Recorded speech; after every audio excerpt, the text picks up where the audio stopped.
నంద్యాల పట్టణంలో శాంతి భద్రతల పరిరక్షణపై పోలీసులు ఉక్కుపాదం మోపుతున్నారు. జిల్లా ఎస్పీ సునీల్ శరణ్ ఆదేశాల మేరకు నంద్యాల 1 టౌన్ పరిధిలోని రౌడీ షీటర్లకు పోలీసులు కౌన్సిలింగ్ నిర్వహించారు. ఆదివారం 1 టౌన్ పోలీస్ స్టేషన్లో సిఐ సుధాకర్ రెడ్డి రౌడీ షీటర్లతో సమావేశమై వారికి కట్టుదిట్టమైన హెచ్చరికలు జారీ చేశారు. పట్టణంలో ఎటువంటి అవాంఛనీయ సంఘటనలు జరగకుండా ముందస్తు చర్యల్లో భాగంగా ఈ కౌన్సిలింగ్ నిర్వహించినట్లు సిఐ సుధాకర్ రెడ్డి తెలిపారు. ప్రస్తుతం రౌడీ షీటర్లను 3 కేటగిరీలుగా విభజించామని, ముఖ్యంగా ఏ కేటగిరీలో ఉన్న వారిపై నిరంతరం ప్రత్యేక నిఘా ఉంటుందని స్పష్టం చేశారు.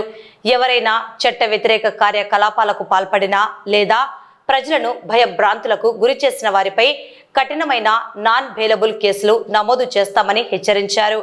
పట్టణంలో ప్రశాంత వాతావరణం నెలకొనేందుకు ప్రతి ఒక్కరూ సహకరించాలని, నేరాలకు సంబంధించిన ఏ చిన్న సమాచారం ఉన్నా పోలీసులకు అందించాలని ఈ సందర్భంగా సిఐ రౌడీ షీటర్లకు సూచించారు.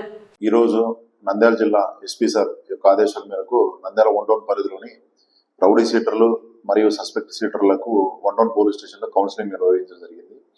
ఇందులో వాళ్ళకి ఎటువంటి నేరాల్లో ఇన్వాల్వ్ కాకుండా ఏ సమస్య ఉన్నా సరే పోలీస్ స్టేషన్కి వచ్చి ఇన్ఫార్మ్ చేయాలని చెప్పేసి, ఏదైనా నేరానికి సంబంధించిన సమాచారం ఉంటే మాకు తెలియజేయాలని చెప్పేసి వాళ్ళకి కౌన్సిలింగ్లో తెలియజేయడం జరిగింది. అంతేకాకుండా ఈ రౌడీ షీటర్లలో 3 కేటగిరీలు చేయడం జరిగింది. వాళ్ళలో ఏ టైప్ కేటగిరీలో ఉన్నటువంటి రౌడీ షీటర్లు అందరి మీద నిరంతరం నిఘా ఉంటుంది. వీళ్ళు ఏదైనా సరే చట్ట వ్యతిరేక కార్యకలాపాలు చేసినారనే ఇన్ఫర్మేషన్ మాకు వచ్చింది అంటే వాళ్ళ మీద నాన్ బెయిలబుల్ కేసులు పెట్టేసి చట్ట ప్రకారం వాళ్ళకు చర్యలు తీసుకుంటామని చెప్పేసి కౌన్సిలింగ్ లో రౌడీ షీటర్లకి సస్పెక్ట్ తెలియజేయడం జరిగింది.